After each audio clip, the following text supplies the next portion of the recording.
This Week in Connecticut with Dennis House starts now. Welcome to This Week in Connecticut. Greetings, everyone. I'm Dennis House. Election 2026. Former New Britain Mayor Erin Stewart is now a candidate for governor. Stewart is with us today to talk about her Republican opponent, Ryan Fazio, Governor Lamont, President Trump, and what she would do if elected. Do you want to run for office? It is not as hard as you might think. The vice chair of the Connecticut Democratic Party, Jimmy Tickey, wrote a book, A Guide to Running, and he joins me to discuss. Plus, an amazing piece of Connecticut history. Bob Wilson takes us inside a Wethersfield church that dates back to the time when we were a British colony, and one of our first presidents took a climb to the top of that steeple. Also, after 100 years, a landmark restaurant is closing today. First up this week, the race for governor, which is now in full swing as Governor Lamont seeks re-election to a third term. We've sat down with all of the candidates, and today we talked to the newest candidate in the race, former New Britain Mayor Erin Stewart. Mayor Stewart, thanks so much for being with us here. Thank you so much. So exciting to be back. It's been a while. Last time we spoke, you were exploring a run. You made that decision to jump into the race. What led to that decision? Yeah, so I announced that I was exploring, almost a year ago at this point, and then I wanted to really get through my term as mayor. I was finished being mayor of the city of New Britain in November. I wanted to make sure I made it through, closed everything out the right way before we jumped into this next arena. Was there ever a point along the way that you said, maybe I shouldn't do this, or maybe I shouldn't run? Yeah. Did you have doubts? I think so. I think it was a lot of, emotion and a lot of consideration, especially discussions with my family and my husband throughout the way. I mean, I know that I have a passion for public service and I know I want to serve, but I also know what it's going to take to do this for the next year. And so there was definitely some times where we weren't 100% sure. So one Republican dropped out of the race, Jen Tooker. There's still one other one in, Ryan Fazio. What makes you more qualified to be governor than Ryan Fazio? Yeah, I think it's just my experience and where I come from and who I am. I think that,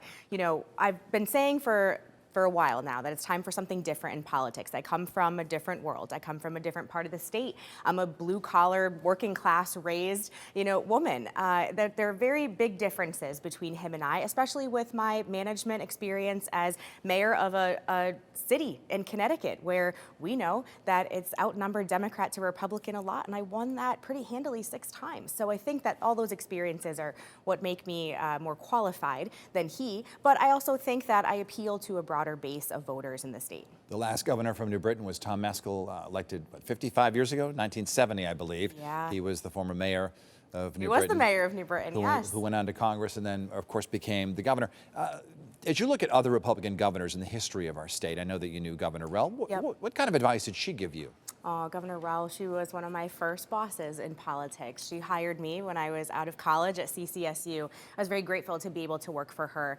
She always told me to stay true to myself, to be who I am and not waver in that people will like you for who you are and not to feel that you have to pretend to be someone else. How do you persuade the voters out there that it is time for a change and you're asking them essentially to fire their current governor, Governor Lamont, and entrust the Republican Party, which doesn't have any congressional seats or any constitutional officers, doesn't control either house in the legislature, to take over the governorship? Nothing. It's one party rule. And that's what I'm saying. I want to bring balance to politics. I want to bring something different. I can convince people, I think, pretty easily with just the situation that people are going through in the state of Connecticut with the highest cost of living and taxes that are through the roof, and people are struggling to afford pretty much everything. And I want to bring a very different mindset of reducing the size of government and cutting taxes across the board and making it easier for families to survive. I know it, I live it myself, and I've led a community that's been dealing with that for a while now. Which of Lamont's policies do you think are bad for Connecticut? Well, I look at the housing bill that was just passed that I think is bad for the state as the most recent example, because I think that local control is very important when it comes to zoning and housing development decisions. I'm not a fan of taking away control over what we think is best for our communities, and I do think that bill does that. But another thing that I think is wrong with that policy is that it doesn't look at improving the housing stock that we already have. In the city that I led, we had a lot of dilapidated housing stock with owner-occupied units that they could use an opportunity to get a boost up to make improvements to what they already own. And I don't see that. There was no communication with landlords or already existing property owners. And I think that's definitely one great big policy that could change. If you look back at his years in office, is there one big mistake you believe he made? If there's one big mistake, I think it's the lack of communication with the average working day family across Connecticut. I don't think that, he's relatable. And I don't think that he knows what working class Connecticut is going through, which is a majority of us. And that's what fuels my fire to run. Because I know that our families are struggling and our moms are struggling to get their kids to daycare and to pay for it every day. And especially kids with, families with multiple kids in the household struggling to pay groceries. I get it. I see it, I feel it. I think that he's disconnected from that, not from one way or another. It's just who he is, and the class that he comes from is different than a lot of the rest of us. When you see the polls showing him ahead, yeah. and you see the other polls say that people are satisfied with the direction of the state, yeah. Well, how do you respond to that? I think that Ned Lamont hasn't been given a good challenge before, and I think that I will be the first pretty firm challenge that he's had. So I am very interested to see how people respond to that. He's ahead in the polls, for his primary, which was what just recently came out, and I think that's to be expected. But I'm looking to give him a good run for his money. You see he hasn't had a challenge. Let's talk about his challenger the last two times, which was Bob Stefanowski. What did you learn from those failed campaigns? I learned a lot from that. What I learned is that cities are incredibly important here, that relating to blue-collar Connecticut is very important here, and that bringing forth a message that people can relate to, that they feel, is very important. And I also think that we learned that communicating with people, finding them where they are, and going to them where they are in our cities and in our towns will be important too. So I'm starting a listening tour and starting a meet and greet tour. We're starting off in Old Saybrook next week and going to be heading off into East Congressional District to meet free events to hear what people have to say and hear their take on why they want change. When people hear the word Republican, they think Donald Trump. He is the head of the Republican Party across the whole nation right now. Sure. You've said in the past that you wouldn't mind if he came and campaigned for you here. Do you still feel that way, that you'd want him here? I mean, listen. Would he be helpful? I don't think so. However, but I'm not going to say no if the sitting president wants to come in and help me out, of course. But I've also been very clear, that I support some of his policies, but I don't necessarily support his delivery. I think a lot of people feel that way. But I've been to the White House. I've had the honor of being in the West Wing. I've also had the honor of not just meeting President Trump, but meeting President Obama, too, as a mayor. These are great honors for anybody in politics to engage with the sitting president of the United States. And I have deep respect for that. And while, I think that a lot of other people, I think most people have respect for those that hold office as well. As you know, the Democrats in our state, including the governor, Senator Murphy, Senator Blumenthal, have said that the Trump policies are bad for Connecticut. Which Trump policies, in your judgment, are good for Connecticut and have actually benefited people here? I'm going to talk to you about the one that was closest to me in my time as mayor, and that was the Opportunity Zone legislation. That was what led me to go down to Washington the first time. I played a role in actually getting that legislation changed so that cities like New Britain could benefit from it. Basically, what it does is it allows developers to use their capital gains to reinvest in poorer urban centers across the nation. The city of New Britain was able to utilize this legislation to redevelop multiple apartment buildings in our downtown area and add new housing opportunities and affordable housing opportunities for people because of it. I think that's been a great benefit and something that a lot of our communities could use too. Do you think the people across the street have a good opinion of New Britain across our state? I would hope so. I think that it certainly has changed in the last 12 years that I've been mayor. There's no doubt about it. I think that if it was one thing that I was able to do in my time there, it was make people look at New Britain differently than what they had before, and I feel very strongly in that. So if someone said to you, what did you do for New Britain that you can do for the rest of the state, what would that be? As simple as it is, people now have pride in the city of New Britain that they didn't have before. And everywhere you go, people don't have pride in the state of Connecticut. They don't feel good about what's happening here. I want to give them something to feel good about and something to smile about again. And I know that sounds so trivial, but it makes a huge difference. It did in my city, and I hope to do that for the state. It's unusual when we look back at history in Connecticut that there are only 2 Republicans running for governor right now. There used to be a field of 5 or 7 in elections past for a while in the primary process. Do you hear of anyone else perhaps jumping into the race? We know the former Lieutenant Governor of New York, Betsy McCoy, may do it. Maybe. I think she might be the only other one, but we know how this works. We've been around for a little while. We know that last minute in the convention, there may be somebody that pops up out of nowhere, but I don't think I've really heard of anything. Do you have any relationship at all with Ryan Fazios? Have you spoken to him at all about this? I don't, no. Have you met him? I've met him once or twice, but we have no real relationship. We've talked a couple of times about energy things, but that's kind of it. So likely meet in a debate for the first time. Well, at least talk to, at length in a debate. All right, Erin Stewart, the former mayor of New Britain, now a candidate for governor of Connecticut. Best of luck. Finally say it. Yes. We'll see you again. Thank you, Thanks for coming on. Dennis. And coming up, when we come back, a guide to running for office. There's a new book, and the author joins us after the break.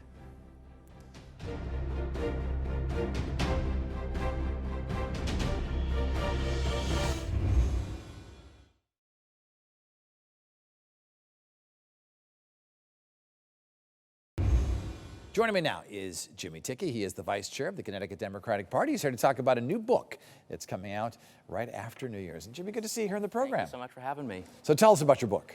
Well, I had run for office myself as a Democrat in a very Republican area in the Naugatuck Valley. I had gone on to manage campaigns, to work for others in campaigns and in government. And then I ran for party leadership as vice chair of the Connecticut Democratic Party. And all along the way, I thought, more people need to be involved in the political arena. We need to get more people involved into activism because democracy only works if people participate in it. And I looked around and I really couldn't find any other books that talked about ways to get involved. There's certainly a lot of political memoirs, but there was no book that I could find that was a how-to that really teaches people the lessons to get involved in your community, to volunteer, to advocate for what you believe in, to manage a campaign, and ultimately to run for office. What's really the cardinal rule for running for office? You really need to want to do it, right? Because it's not easy. Yes, you have to want to do it. The whole first part of the book, I talk about really being authentic and why you want to pursue this. And then I think once you know your why and why you want to get involved in your town, it's about listening to people. And then some people say that, well, it's easy to get elected.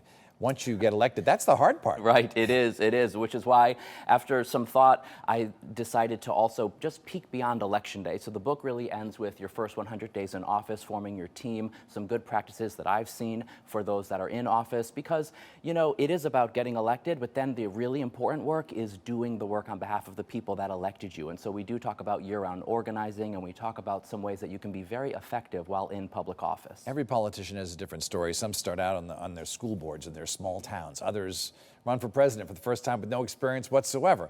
And there are success stories on both. What's the lesson here? I think the lesson is about knowing your why and why you want to get involved, and then getting involved locally. We're just coming off of a municipal election where we had 36% turnout, which is pretty good for Connecticut. But look, we're still celebrating about 3 out of 10 people even voting in local elections. And so I think the book really makes the point about getting more people involved in democracy, whatever your political persuasion is, so that people don't get so tired and frustrated and then throw their hands up and not get involved at all. We need more people to vote, to get engaged in the political process, and to think about running for office themselves. We are in a citizen government, and it only works if people participate in it. You mentioned the apathy, right? Particularly in the cities, the big cities in Connecticut, Hartford, New Haven, the voter turnout is very, very low. Why is that compared to the suburbs? Yeah, I think organizing is different in every town, and I think there's different ways that you would organize in a city than you would organize maybe in some rural communities. And my book talks about all different sorts of organizing because it's important for people to know that their vote is important. Maybe they're not voting because they know that maybe somebody of a political party, will win, but that's not always the case. And your vote also talks about what you care about. What are the issues at stake in your town or in your city? And so people should participate and should vote so that they can say what's important to them at the ballot box. Prospective candidates out there might be saying, I don't have the money to run for office. Right. What's your answer to that? Right. I think fundraising is probably the biggest turnoff to people getting involved in politics. They think you need a lot of money to run for office, or they think, this campaign is going to be so negative. And so that's why it was really important to me to break it down in a how-to way to explain to people. We have 2 full chapters on fundraising, developing a plan, a budget, and then going through all the different ways that you can fundraise. You might be surprised to know when you run for local office and many of the state offices, you don't need a ton of money to run for office. And there is public financing for some positions in Connecticut. Which ones can you apply for? Yeah, so if you were seeking state office, you could use the state elections program for state representative, state senator, and then any of the constitutional officers, which is a really great program that we have in Connecticut. Not every state has that, and that is one of the ways in which Connecticut has really lowered the barrier to politics, so that if you go out and get enough $5 contributions, you are then qualified. And that means that candidates can spend more time talking to voters and less time on the phones asking for money. I want to shift to your duties with the party. You are the vice chair. What exactly does that mean? You know, I've learned that it's really what you make of it, and for me, I started a training series to teach people because I'm really passionate about getting more people involved, teaching our Democratic leaders, teaching candidates, training them. So often, we are asking people to run for office or to step forward, and then somebody's running for office and they look around and they think, what did I get myself into? And so teaching, training, building more resources. I think the party should be creating more resources for our towns and for our candidates. And so I've really tried to create a lot of those efforts. And clearly, it has worked well. Democrats did have a great night on election night this year. They did. And the state Democratic Party here has had great success in the state of Connecticut. Nationally, not so much. What's your advice, because I know that you go to the national meetings and all that, to picking a presidential candidate who perhaps can win in 2028? Well, this will be the discussion, so much so that this past summer, the new DNC chair, I give him a lot of credit because rather than him appointing members to the DNC, he actually opened it up to membership and allowed people to run for a DNC membership. I put myself forward for a DNC seat. It was competitive and I won. And so now we'll be serving with the Democratic National Committee. And I think that's an important question to think about. What's our calendar look like? What are the states? There's conversations about New Hampshire, perhaps going back to first in the nation status. That'd be, closer to us here in New England, and having that conversation. I think just when we get on the other side of 2026 in the midterm elections, you will begin to see people announcing for president as we look to 2028. I've always felt that the whole primary system needs to be completely overhauled. Like, why isn't Connecticut involved in an early primary? Right. Why can't we have an early primary? Well, you know what we did? We're more diverse than New Hampshire. We are. And bigger. We are. And you know what we did? Then Chairwoman DiNardo and I went down to D.C. and we made that case, and we were bumped up a couple of weeks. So we are now in early April, but we're still not one of the first. Yeah, because, well, we're kind of late, actually, because no one ever campaigns here. Right. Right. So what does it take to, to actually make Connecticut a bigger player or have a louder voice in choosing the next president? Yeah, well, they certainly come here to fundraise, and so we can continue to make the case that, hey, when you're here to fundraise, you can also meet our voters. Connecticut is a small state, and we really like retail politics. That's when you go and you meet people, and so we will continue to make the case so that we can be bumped up even further than that early April time slot. Final question. Give me 4 possible presidential candidates in 2028 from your party. Oh, my goodness. Well, whoever they are, they should read my book, Organizing to Win. And I do think we're going to have a really robust primary system, but you know what? I really think that Democrats know we must win in 2028, and whoever the candidate is, we will really come together. We will support that candidate because we've got to save our country. Okay. Well, you didn't answer the question, but we know Gavin Newsom is one name. Gavin Newsom, Pete Gretchen. Buttigieg, Gretchen Whitmer. Ned Lamont, maybe? Hey, after the third term election. One election at a time. All right, the book is Organizing to Win, The Art and Science of Running for Office. It's available for pre-order right now. Yes. The author is Jimmy Tickey. Thanks so much for being in the program. Thank you very much. All right, take care. Coming up, that time, John Adams. Yes, the New Englander who would serve as vice president and president came to Wethersfield.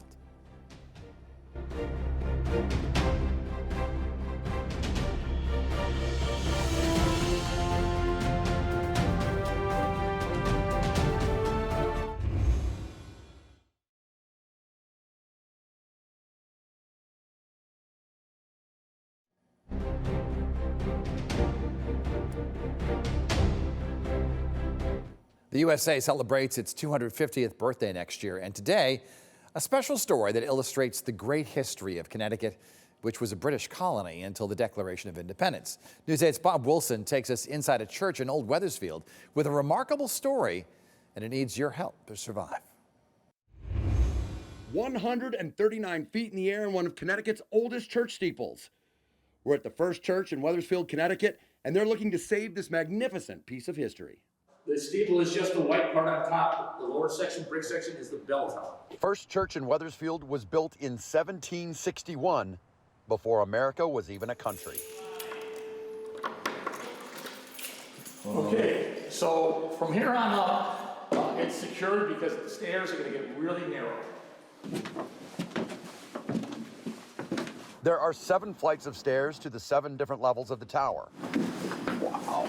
In this box is a Seth Thomas clock from 1929, And it runs just like a grandfather's clock with a pendulum and weights. It has been upgraded to have motors on it now instead of the weights.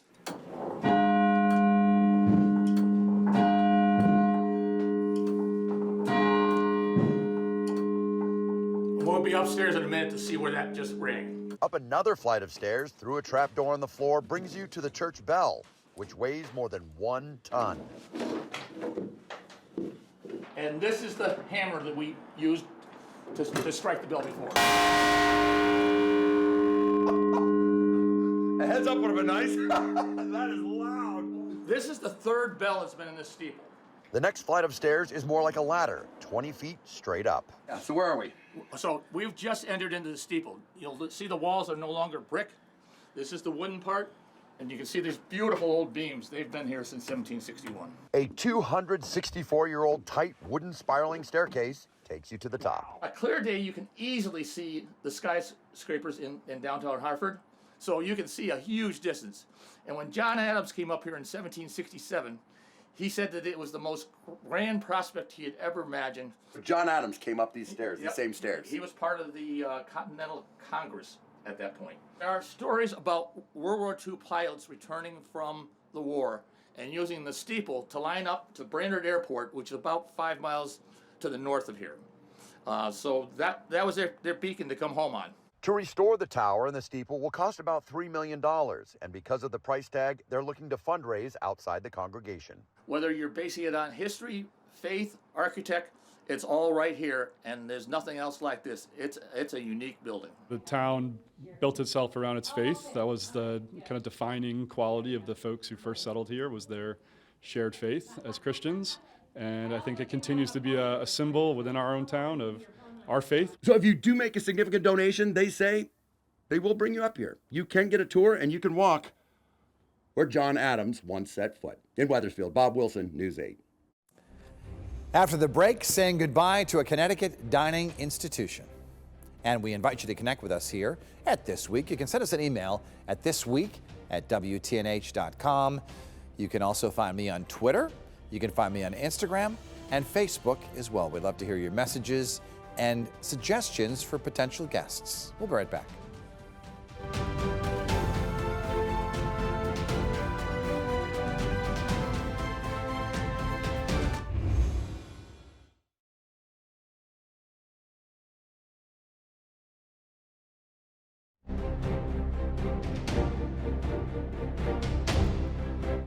Today is the last day to eat at a restaurant that has been serving up seafood and more since Calvin Coolidge was president. After more than 100 years in business, Jimmy's of Savin Rock is now closing its doors this weekend. The Gagliardi family says it's the right time to close as older family members are looking to retire and the younger ones are striving for a different career path. Whatever the reason, customers say it's a bittersweet farewell. I'm gonna be sad. I might have to come by and just stop in the parking lot and like really think it through and like this place is not here anymore. You know, I'm very, very heartbroken that this is gone. The restaurant officially shuts down tonight.